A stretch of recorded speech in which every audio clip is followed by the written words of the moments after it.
Ninguém em Vale das Pedras entendia por que Otávio Calhado tinha gastado R$ 500 em Campo Cedro, o aeródromo esfarelado que o município inteiro apelidava de cemitério de concreto.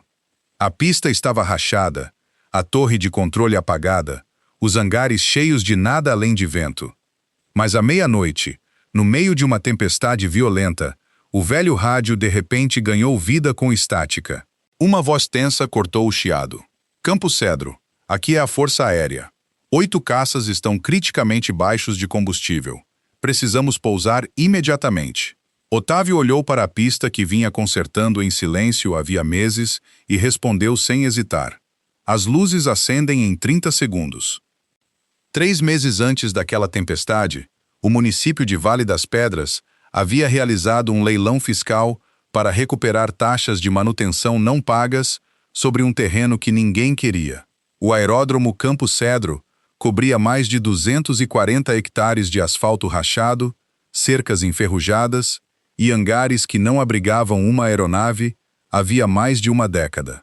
O lance inicial foi fixado em R$ 500, um número tão baixo que deveria ter provocado uma disputa acirrada, exceto pelo fato de que a letra miúda deixava claro que quem comprasse a propriedade herdaria todos os passivos vinculados a ela. Os documentos municipais afirmavam que a pista corria risco de desabamento, que a contaminação por combustível provavelmente envenenara o solo perto dos hangares, que o sistema de drenagem havia falhado anos antes e que somente a demolição poderia custar mais de R$ 2.600.000 caso o local fosse declarado irrecuperável. Otávio havia ido ao leilão na esperança de comprar um único galpão pequeno para montar uma modesta oficina elétrica. Nada mais ambicioso do que isso. Quando o leiloeiro explicou que o galpão não podia ser separado do restante do aeródromo, Otávio quase desistiu, mas algo no layout do mapa afixado prendeu sua atenção. A pista se estendia por mais de 2.400 metros e havia sido derramada com o concreto espesso e reforçado típico das antigas especificações militares, muito mais pesado do que qualquer coisa usada numa pista civil pequena. Ninguém mais na sala ergueu uma placa de lance. Segundos antes de o martelo bater, Otávio levantou a sua e ofereceu o valor inicial. Risadas se espalharam pela sala, baixas a princípio e depois inconfundíveis, do tipo reservado a um homem que todos supunham ter acabado de cometer um erro caríssimo. Harlan Vasconcelos, presidente da Câmara Municipal, pareceu genuinamente surpreso com o lance. Depois se inclinou para Otávio com um aviso sobre os milhões que poderia custar derrubar o lugar caso fosse considerado irrecuperável. Um representante da Domínio Blackwell Logística chegou alguns minutos atrasado e, ao saber que o aeródromo já havia sido vendido, saiu e fez uma ligação que durou menos de 1 minuto. Otávio assinou os papéis de transferência numa mesa dobrável perto da saída e foi embora segurando um molho de chaves enferrujadas, ainda sem saber que sua compra despretensiosa havia acabado de derrubar um plano de 4 anos. Naquela mesma noite, seu telefone tocou com uma oferta do próprio Gustavo Blackwell, R$ 65.000 por um terreno que o município jurava não valer nada, 100 vezes o que Otávio tinha pago poucas horas antes. E Otávio simplesmente disse que precisava de tempo para examinar o lugar primeiro. A notícia da venda se espalhou por Vale das Pedras mais rápido do que qualquer comunicado oficial do município jamais conseguira. Na lanchonete perto da rodovia, homens que conheciam Otávio havia anos balançavam a cabeça sobre o café e especulavam como um eletricista desempregado poderia se imaginar dono de um aeródromo funcional. Alguns supunham que ele simplesmente perdera a paciência depois de meses sem renda estável e tomara uma decisão impulsiva da qual se arrependeria. Outros sussurravam que ele estivera bebendo na noite anterior ao leilão, embora ninguém que realmente conhecesse Otávio acreditasse nesse boato por muito tempo, já que ele raramente tocava em algo mais forte que café preto, mesmo nos dias mais difíceis. Alguns moradores mais velhos se lembravam de Campo Cedro de décadas atrás, quando aviões de treinamento da aeronáutica costumavam sobrevoar o circuito em tardes claras, e sentiam uma curiosidade vaga e nostálgica sobre o que Otávio realmente faria com um pedaço de história que o resto da cidade havia muito abandonara. Otávio ignorou a maior parte disso porque passara anos sendo subestimado por pessoas que o julgavam pela caminhonete, pelas botas de trabalho e pela casa modesta que dividia com a filha, e aprendera que discutir raramente mudava a opinião de alguém mais rápido do que simplesmente provar o contrário através de trabalho paciente e visível. Otávio levou a filha, Yolanda, até Campo Cedro no fim de semana seguinte, a primeira vez que os dois caminharam pela propriedade como seus legítimos donos. O que os recebeu parecia tão sem esperança quanto a multidão do leilão havia previsto. Ervas daninhas brotavam pelas juntas da pista de taxiamento. A maioria das janelas da torre de controle jazia estilhaçada no chão abaixo. Os telhados dos hangares afundavam com buracos grandes o bastante para ver a luz do dia, e cada fio de cobre que valia a pena roubar já fora arrancado e levado embora. Os tanques de combustível estavam selados e silenciosos. Placas de aviso pendiam em ângulos quebrados, e Yolanda se perguntou em voz baixa se o pai finalmente tomara uma decisão que nem mesmo a teimosia dele conseguiria consertar. Ainda assim, ao caminhar pela própria pista, Otávio notou que a maioria das rachaduras supostamente perigosas existia apenas numa fina camada de selante superficial, não na laje estrutural abaixo dela. Ele perfurou um pequeno testemunho perto de um dos pontos que o relatório municipal marcara como em colapso, e o concreto por baixo saiu denso, íntegro e muito mais resistente do que qualquer papelada descrevera. Otávio passara quase 2 décadas trabalhando como técnico de sistemas elétricos num aeroporto comercial a 2 municípios de distância, especializado em conjuntos de luzes de pista, geradores de reserva e sistemas de auxílio à aproximação dos quais os pilotos dependiam em condições de baixa visibilidade. Ele entendia esses sistemas como um mecânico entende um motor só pelo som, capaz de diagnosticar um transformador falhando ou uma caixa de junção corroída apenas caminhando por uma fileira de luzes e notando quais piscavam fora de sequência. Essa expertise lhe custara o emprego menos de 1 ano antes, quando a empreiteira de manutenção para a qual trabalhava fora, adquirida por uma firma maior, e metade do pessoal técnico, Otávio incluído, fora demitida num único trimestre para cortar custos. Ele passara o mês seguinte pegando contratos elétricos de curto prazo, onde conseguia encontrar, nunca igualando de fato seu salário antigo, enquanto silenciosamente se perguntava se seu conhecimento especializado algum dia voltaria a ser útil para alguém. Parado na pista rachada de Campo Cedro, passando a mão sobre uma carcaça de luminária que ainda parecia estruturalmente sólida sob décadas de sujeira, Otávio sentiu algo próximo do reconhecimento, como se as próprias habilidades que o haviam deixado desempregado finalmente tivessem encontrado um lugar onde valer a pena usá-las. Dentro da torre de controle, Yolanda encontrou um velho mapa plastificado escondido atrás de um arquivo enferrujado, e nele Campo Cedro estava rotulado como Campo de Emergência Auxiliar 17, uma designação que nenhum dos dois reconheceu. Otávio presumiu que fosse simplesmente uma marcação militar antiga, de décadas atrás, quando a aeronáutica ainda usava a pista para exercícios rotineiros de treinamento.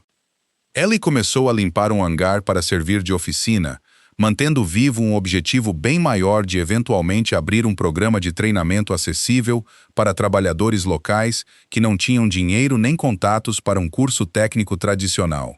Pela cidade, as pessoas já tinham lhe dado um apelido, chamando-o de prefeito do aeródromo fantasma, e mais de um morador parou para fotografar sua velha caminhonete estacionada ao lado da pista vazia, só para compartilhar a imagem como piada entre amigos.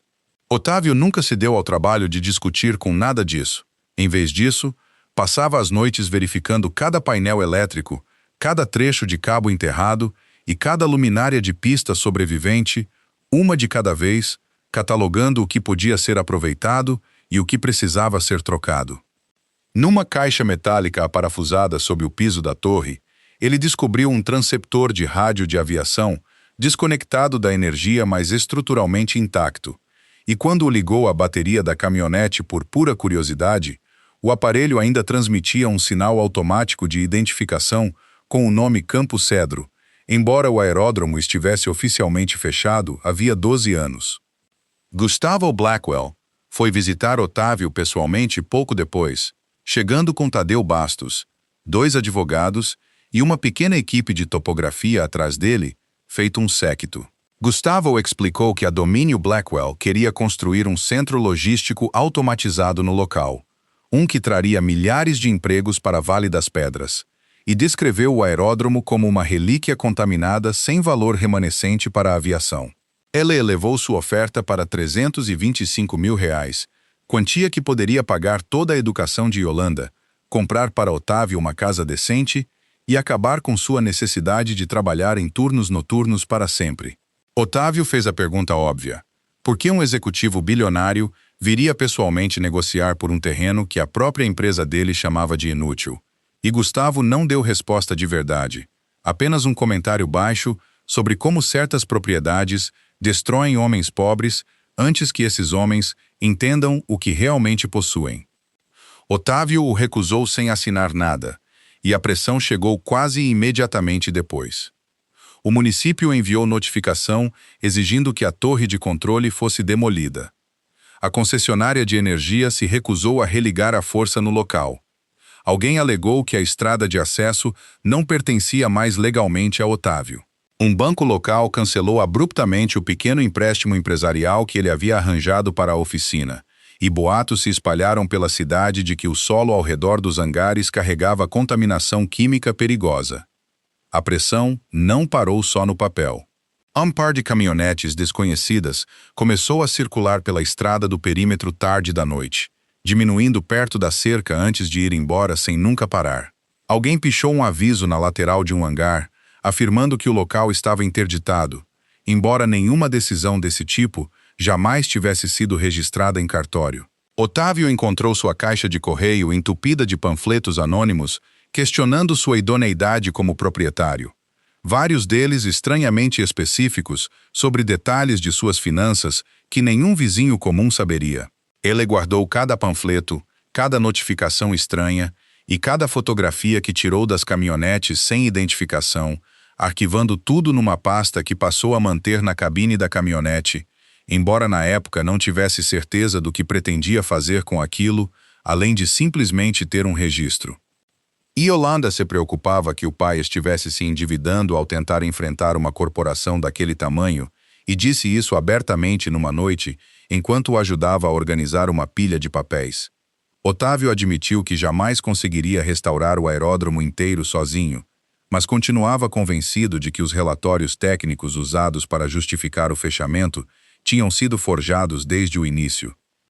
Por volta da mesma época, Randolfo Quintela, um controlador de tráfego aéreo aposentado que trabalhara em Campo Cedro décadas antes, apareceu sem avisar depois de ouvir que a propriedade tinha um novo dono. Randolfo explicou que a aeronáutica um dia usara a pista como campo de pouso reserva e que certos oficiais federais haviam especificamente pedido que a pista fosse preservada quando a base encerrou operações. Cartas que misteriosamente desapareceram do arquivo oficial do município algum tempo depois de o fechamento de Campo Cedro ser finalizado. Randolfo também mencionou algo que fez Otávio ficar calado por um longo momento: que Gustavo Blackwell visitara o aeródromo anos antes carregando um mapa notavelmente parecido com o diagrama de campo de emergência que Yolanda acabara de encontrar escondido dentro da torre. Sem esperança realista de restaurar Campo Cedro a padrões comerciais completos, Otávio estreitou seu foco para o essencial que realmente importava para a segurança. Reconstruiu um único trecho funcional da pista, restaurou o balizamento lateral dos dois lados, consertou o indicador de direção do vento, remendou um sistema de rádio funcional e instalou um gerador de reserva, montado com peças aproveitadas e painéis solares de segunda mão. Yolanda ajudou a redesenhar os diagramas elétricos no laptop durante visitas em casa vindas da faculdade, enquanto Randolfo ajudava a conferir frequências antigas de rádio contra cartas aeronáuticas atualizadas para garantir que nada tivesse saído de conformidade. Um punhado de mecânicos desempregados da cidade começou a aparecer nos fins de semana, sem precisar ser chamado duas vezes, e Otávio os pagava do único jeito que podia, com refeições quentes, ferramentas sobrando e uma promessa permanente de que, se sua oficina de treinamento algum dia abrisse as portas, eles seriam os primeiros instrutores contratados. Entre eles estava um ex-soldador de estaleiro que ficara sem trabalho fixo desde que o estaleiro local reduzira as operações. Um jovem que largara um curso técnico quando a mensalidade ficou impagável. E uma mulher que passara anos fazendo consertos informais na garagem de casa porque nenhuma oficina certificada da região lhe dava uma chance sem um diploma que ela não podia pagar para tirar. Cada um deles trazia uma habilidade diferente para Campo Cedro, e Otávio se via aprendendo tanto com eles quanto eles aprendiam com ele, descobrindo que o projeto silenciosamente se tornara algo maior do que a oficina que originalmente imaginara. Aos poucos, de forma inconfundível, Campo Cedro começou a parecer menos um cemitério e mais um lugar que alguém realmente valorizava. Tadeu Bastos continuava voltando à propriedade ao longo desse período, fotografando cada melhoria e registrando reclamações repetidas, acusando Otávio de operar um aeródromo sem licença. Otávio explicava calmamente que nunca aceitara um único voo comercial e que consertar infraestrutura elétrica em seu próprio terreno particular não violava a ordem de fechamento alguma que alguém pudesse apontar por escrito. Certa noite, Otávio descobriu que o cabo de controle ligando seu gerador ao balizamento da pista fora deliberadamente cortado, embora nada de valor tivesse de fato sido roubado, o que lhe disse claramente que o objetivo nunca fora furto. Ele respondeu instalando um sistema de reserva independente, alimentado inteiramente por baterias solares, dividido em grupos de luzes separados, para que um único ato de sabotagem jamais pudesse apagar a pista inteira de uma vez. Yolanda eventualmente perguntou ao pai por que ele continuava se dedicando tanto a um projeto que tanta gente insistia que nunca importaria a ninguém. Otávio disse a ela que equipamento de emergência sempre parece inútil até o único dia em que tudo mais no mundo para de funcionar. 2 dias depois, o Serviço Meteorológico Regional emitiu um alerta urgente de que uma linha poderosa de trovoadas seguia direto para o litoral e Otávio, espiando pela porta do hangar, antes de trancar tudo para a noite, notou um carro preto desconhecido da Domínio Blackwell parado com o motor ligado logo fora da cerca antes de partir na escuridão. Otávio ficou em Campo Cedro naquela noite para reforçar o telhado do hangar antes da tempestade que se aproximava, enquanto Yolanda, de volta ao alojamento estudantil, ligou apenas para lembrá-lo de não dormir dentro da estrutura envelhecida da torre durante a noite. Perto da meia-noite, a tempestade cortou a energia em toda a região vizinha, e o gerador de Otávio ligou rapidamente antes de desligar de novo segundos depois. Ao checar a linha de combustível, ele encontrou uma válvula instalada que nunca fizera parte de sua montagem original, restringindo deliberadamente o fluxo no pior momento possível. Enquanto trabalhava para contorná-la, o rádio de aviação de repente irrompeu com uma transmissão urgente. A comandante Adriana Salcedo liderava 8 caças Super Hornet, voltando de um exercício de treinamento sobre o oceano, quando uma cadeia de problemas desabou sobre a formação quase simultaneamente. O aeródromo principal deles fechara inesperadamente depois que uma aeronave de transporte avariada bloqueou a pista. O campo de reserva designado mais ao sul estava soterrado sob raios ativos. Um avião-tanque de reabastecimento fora forçado a desviar para longe do sistema de tempestades. Um caça da formação piscava um alerta hidráulico, e as reservas de combustível do grupo inteiro caíam para um ponto em que alcançar qualquer campo alternativo parecia cada vez menos provável. Os sistemas de rastreamento militar puxaram Campo Cedro de uma velha lista de campos de emergência designados, embora ninguém do lado de Adriana pudesse confirmar se a pista ainda existia fisicamente em condição utilizável. Ela chamou pela frequência de emergência 3 vezes separadas antes de receber qualquer resposta. Otávio ligou o rádio e respondeu simplesmente que Campo Cedro ainda estava aqui. Adriana perguntou imediatamente o comprimento da pista, a condição da superfície, a direção atual do vento e se o balizamento realmente poderia ser ativado a tempo. Otávio respondeu com honestidade que o campo nunca fora oficialmente recertificado, que seus únicos dados vinham de suas próprias inspeções particulares, e que nenhum caça jamais tentara pousar ali sob sua propriedade. Adriana respondeu que toda a opção restante na mesa era consideravelmente menos segura do que a que ele estava descrevendo. Otávio olhou para a pista escurecida, se estendendo sob a chuva, e entendeu que tinha por volta de 7 minutos antes que a primeira aeronave chegasse à aproximação final. E naquele exato momento, quando esticou a mão para a alavanca do gerador mais uma vez, o sistema inteiro soltou um estalo mecânico seco e caiu completamente em silêncio.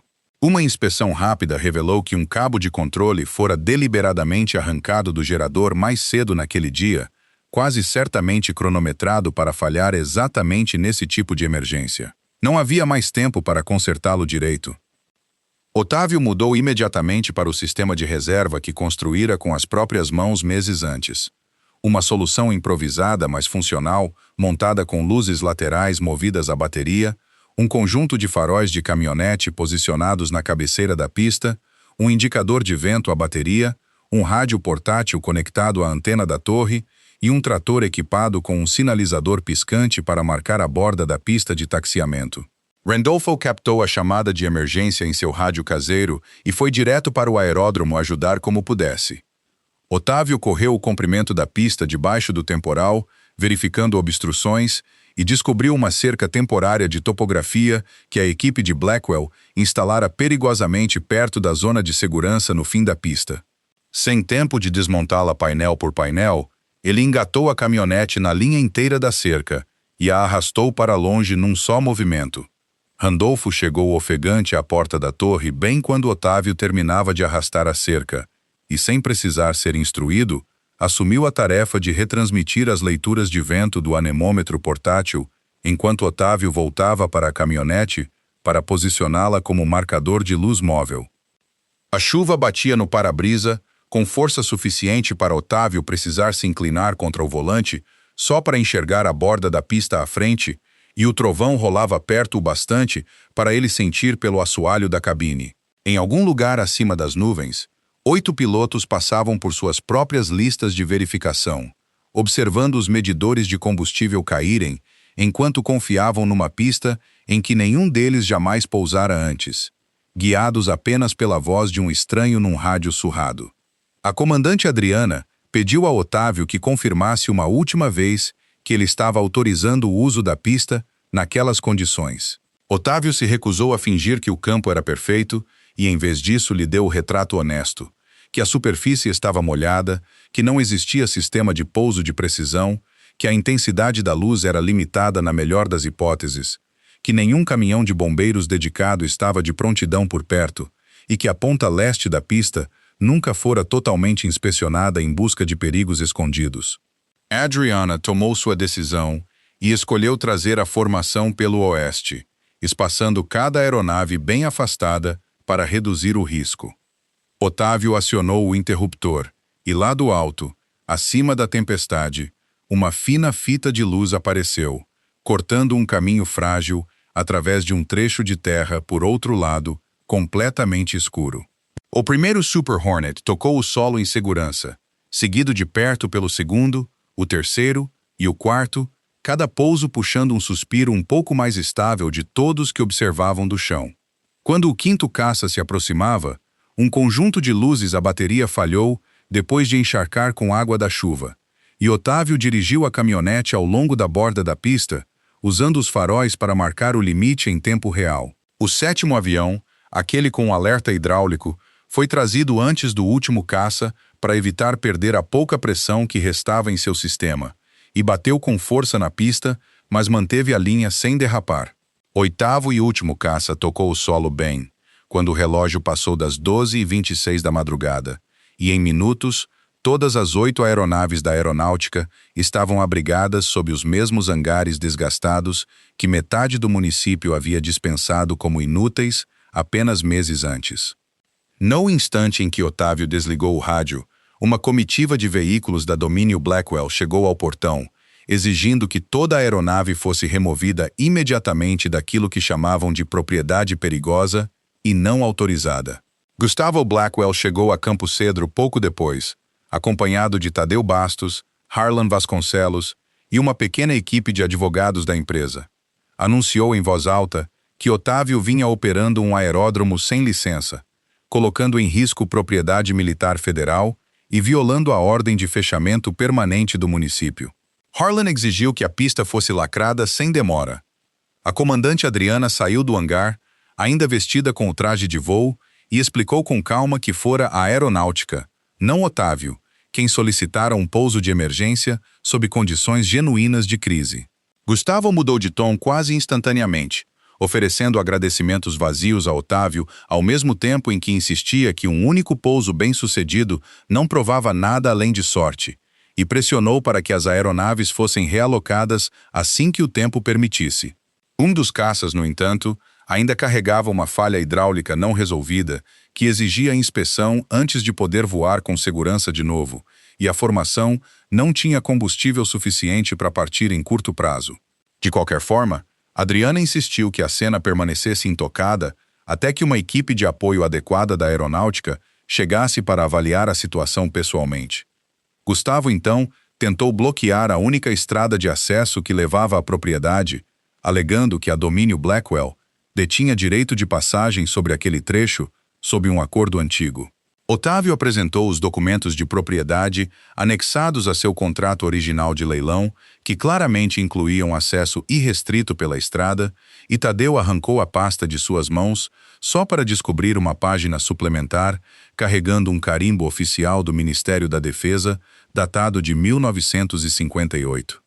Aquela página declarava claramente que Campo Cedro era obrigado a manter acesso federal de emergência enquanto a pista fisicamente existisse.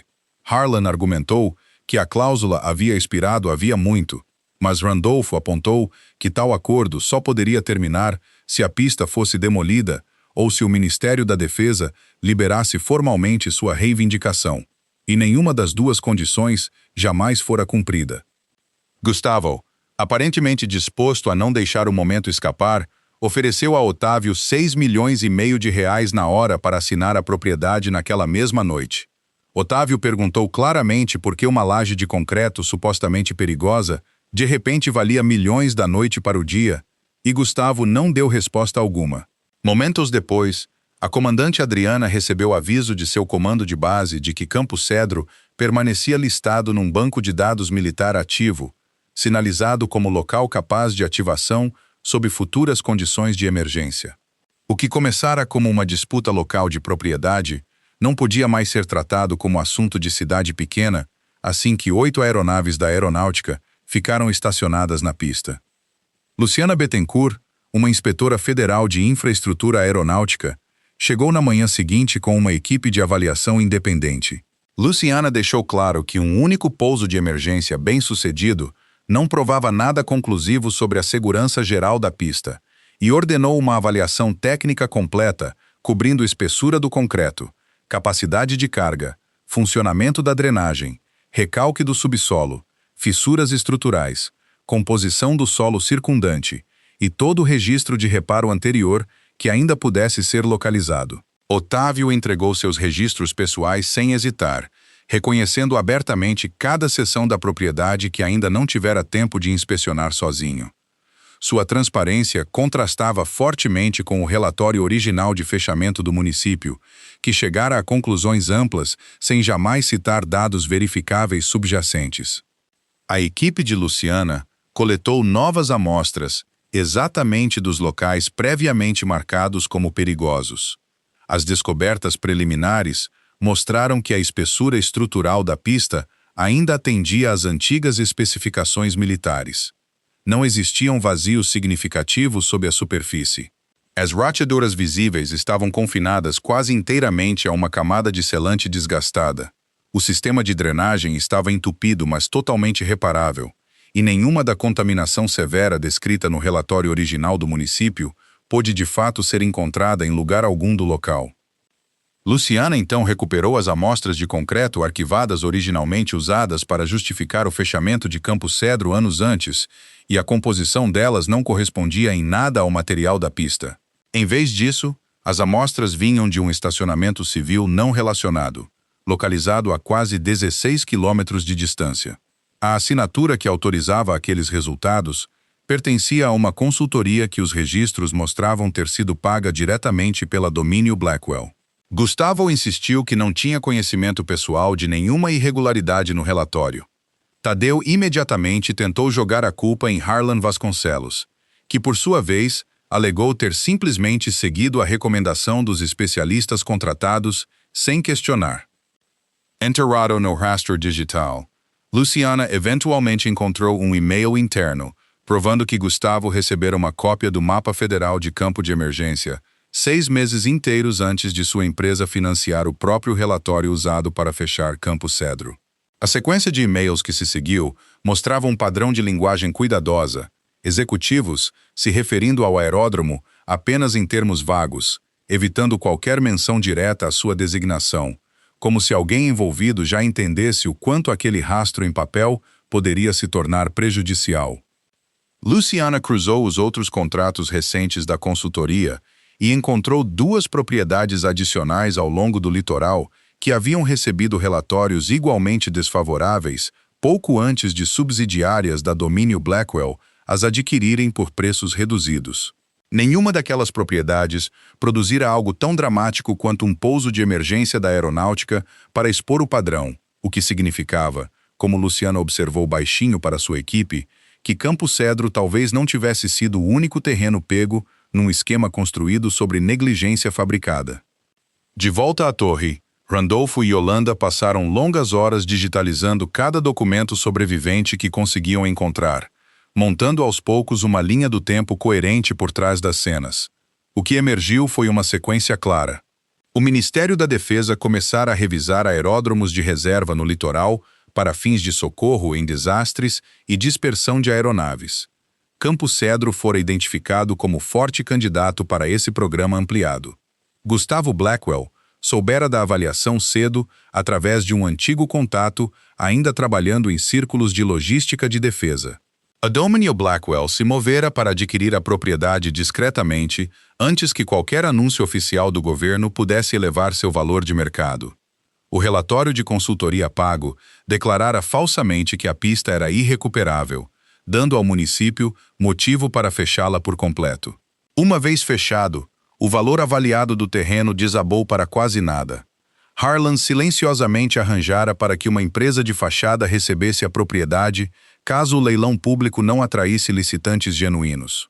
Uma vez garantida, a Domínio Blackwell pretendia arrendar o aeródromo reconstruído de volta ao governo federal por um prêmio enorme. Otávio nunca fora o comprador que alguém esperava que vencesse aquele leilão. Ele simplesmente aparecera no único dia que não se encaixava no plano cuidadosamente arranjado de Gustavo. Yolanda descobriu que a empresa de fachada destinada a receber o terreno compartilhava endereço registrado com uma subsidiária existente da Domínio Blackwell, e uma projeção financeira interna estimava que o eventual contrato federal de restauração poderia ultrapassar 52 milhões de reais. Gustavo nunca quisera de fato ver a pista destruída. Ele precisava que todos acreditassem que ela deveria ser destruída até o momento em que a propriedade finalmente caísse em suas mãos. Conforme a notícia se espalhava sobre um pai solteiro que comprara um pedaço estratégico de terra por R$ 500, a cobertura da mídia cresceu rapidamente. Gustavo revidou pintando Otávio como um oportunista explorando uma emergência militar caótica puramente por ganho financeiro. E por um tempo, uma parcela do público pareceu disposta a acreditar nisso. Otávio respondeu divulgando publicamente todos os documentos, mostrando que sua única intenção original fora uma modesta oficina de treinamento, insistindo que não sabia nada sobre nenhum programa federal antes daquela noite tempestuosa. Pouco depois, a Domínio Blackwell entrou com uma ação legal buscando anular o leilão inteiro, argumentando que Otávio não tinha capacidade financeira para cumprir as obrigações ambientais vinculadas à propriedade. Antes de começar a audiência de propriedade, Gustavo pediu um encontro privado com Otávio. Chegando sozinho dessa vez, sem advogados atrás dele, ofereceu uma proposta final, 10.400.000 reais em dinheiro, uma casa nova e cobertura total do restante da educação de Yolanda, em troca de Otávio vender Campo Cedro de vez, alegar publicamente ignorância sobre quem forjara os relatórios originais, descrever o pouso da aeronáutica como nada mais que uma coincidência de sorte e concordar em nunca participar de qualquer investigação futura. Gustavo enquadrou a oferta como simples responsabilidade paterna, sugerindo que qualquer bom pai escolheria o futuro da filha em vez de um apego sentimental a uma pista velha. Por um breve momento, Otávio genuinamente vacilou, ciente de que esse tipo de dinheiro poderia mudar permanentemente a vida dos dois. Yolanda sabia da oferta, mas nunca uma vez pediu ao pai que a recusasse por causa dela. Em vez disso, fez a ele uma única pergunta silenciosa: se ele tinha comprado Campo Cedro porque queria possuir terra ou porque queria construir algo que realmente importasse para outras pessoas. Ele pensou no soldador que abrira mão de fins de semana sem nunca pedir salário, e no jovem que largara a faculdade se perguntando se algum dia teria outra chance de terminar, e na mulher que passara anos consertando motores por dinheiro na própria garagem porque ninguém lhe dava as credenciais formais para fazer aquilo direito em lugar nenhum. Vender Campo Cedro por 10.400.000 reais significaria abandonar os três, e uma dúzia de outros como eles, em troca de um conforto que Otávio já não tinha certeza de realmente querer. Otávio percebeu que vender para Gustavo provavelmente transformaria o aeródromo num motor de lucro privado, um em que os próprios mecânicos e vizinhos que ajudaram a reconstruí-lo acabariam sem participação alguma no que ele se tornasse. Requisou os 10.400.000 reais sem mais hesitação. Na própria audiência de propriedade, os advogados de Blackwell argumentaram que Otávio não tinha meios financeiros para sustentar a propriedade a longo prazo, insistindo que a venda original deveria, portanto, ser revertida por completo. Otávio apresentou um plano alternativo, estruturando Campo Cedro como um fundo comunitário, no qual continuaria gerenciando as operações diárias, a própria cidade deteria uma participação significativa na propriedade, o programa de treinamento técnico seria permanentemente garantido, qualquer futuro contrato governamental vinculado ao local seria totalmente divulgado ao público e a pista em si jamais poderia ser vendida sem aprovação direta da comunidade. Ellie explicou que elaborara a estrutura com a ajuda de uma advogada de pequenas empresas que encontrara por meio de uma amiga de Randolfo, alguém disposta a trabalhar por um valor reduzido assim que ouviu o que o fundo realmente pretendia realizar. O plano não era elaborado nem particularmente engenhoso, mas era construído inteiramente em torno de um princípio simples que Otávio repetia ao longo de seu depoimento, que um pedaço de terra tão importante para tanta gente nunca mais deveria depender da boa vontade de um único dono ou de uma única corporação para continuar existindo. A sala da audiência estava mais cheia do que qualquer um no prédio municipal conseguia se lembrar em anos, com moradores enfileirados junto à parede dos fundos, muito antes de a sessão abrir oficialmente. Pessoas que uma vez riram do lance de 500 reais de Otávio, agora sentavam em silêncio ouvindo enquanto ele explicava, numa linguagem simples e sem polimento, exatamente o que queria que Campo Cedro se tornasse. Ele não era um orador nato, e tropeçou em alguns de seus próprios números, mas a sinceridade em sua voz alcançava mais longe do que qualquer discurso ensaiado conseguiria.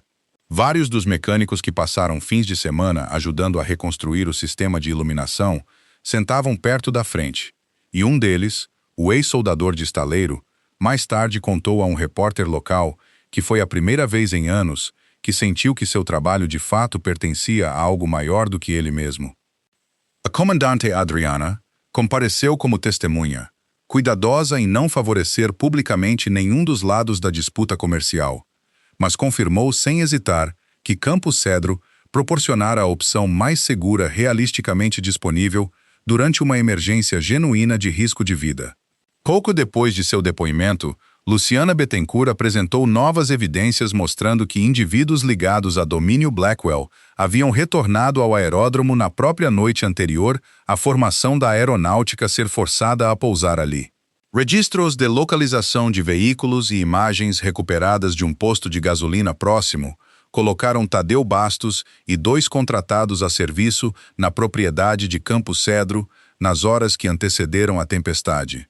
Sob interrogatório, eles admitiram ter sido pagos especificamente para desativar o que descreveram como equipamento não autorizado no local.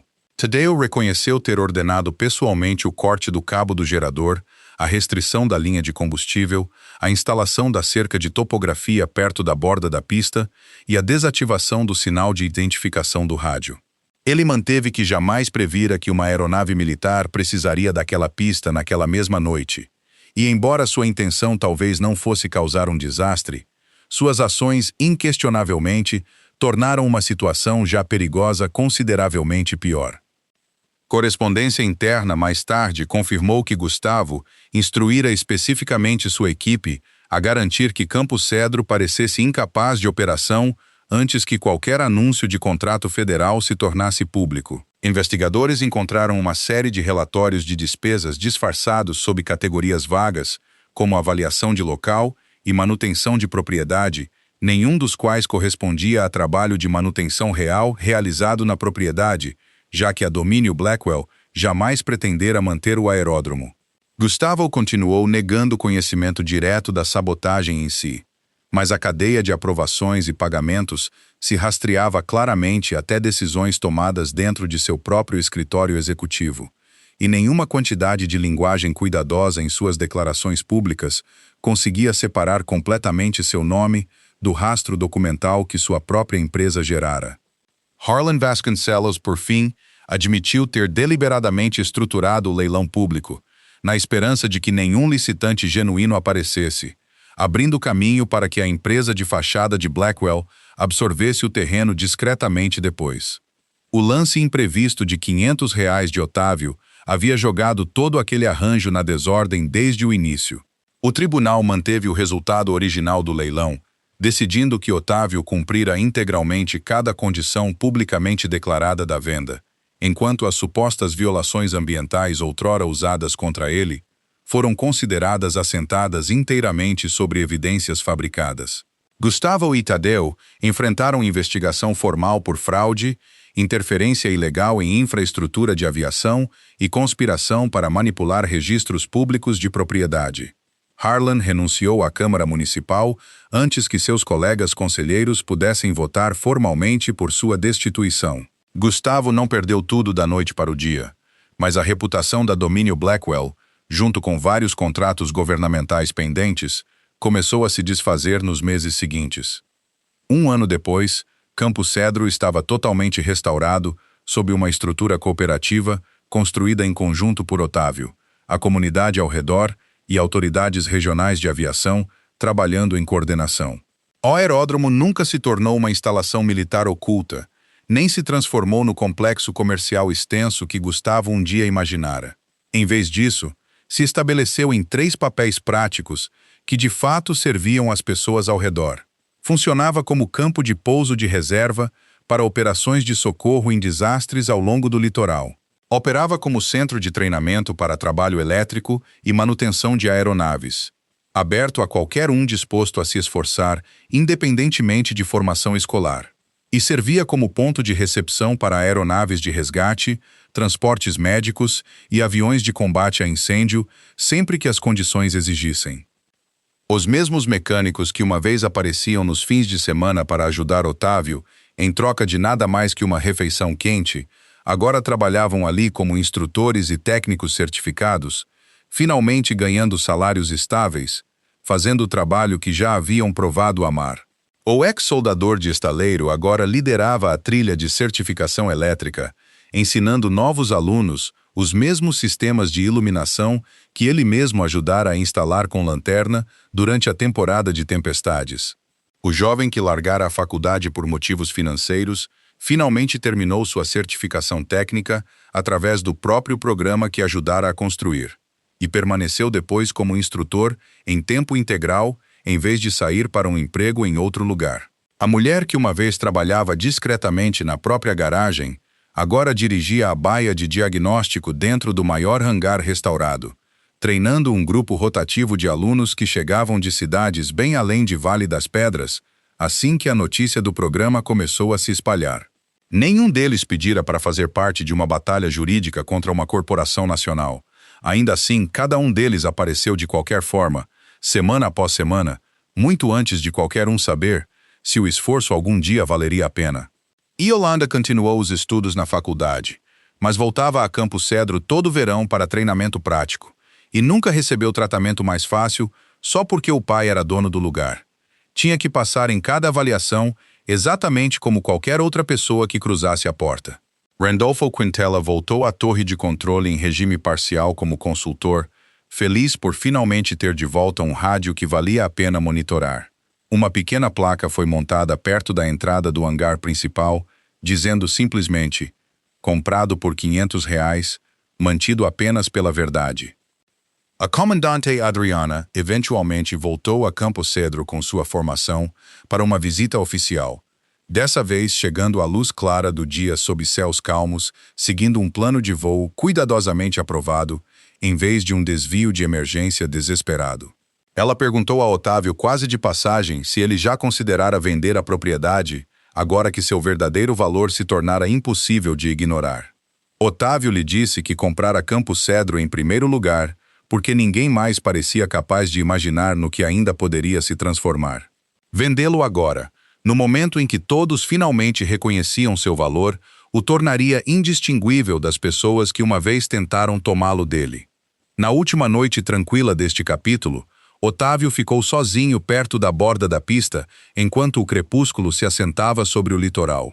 O rádio crepitava suavemente com uma chamada de rotina de uma pequena aeronave civil pedindo uma atualização do tempo, uma troca comum que não significaria nada para mais ninguém, e ainda assim contrastava fortemente com o silêncio que definira aquele lugar por mais de uma década.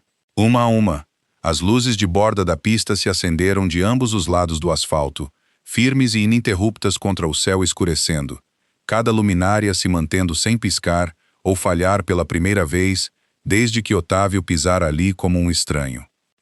Em algum lugar atrás dele, o som de risadas vinha da porta aberta do hangar, onde Randolfo ensinava um novo grupo de alunos noturnos a ler um indicador de vento de estilo antigo, paciente e sem pressa, de um jeito que sugeria ter encontrado exatamente onde queria passar os anos que lhe restavam. O carro de Yolanda estava estacionado perto da oficina, de volta para uma visita de fim de semana antes do próximo semestre começar. E pela janela iluminada, Otávio podia vê-la debruçada sobre um diagrama com 2 alunos mais jovens, explicando algo com a mesma confiança tranquila que ele lembrava da primeiríssima tarde em que ela explorara a torre. As pessoas uma vez riram de Otávio Calhado por gastar R$ 500 num aeródromo que não tinha mais uma única aeronave para servir. Mas o verdadeiro valor de Campo Cedro nunca foi medido em quantos aviões um dia decolaram de sua pista. Vive-a, em vez disso, na memória de uma noite de tempestade em que 8 pilotos não encontraram lugar nenhum na terra para pousar, e na determinação silenciosa de um pai solteiro que simplesmente se recusou a deixar as luzes se apagarem.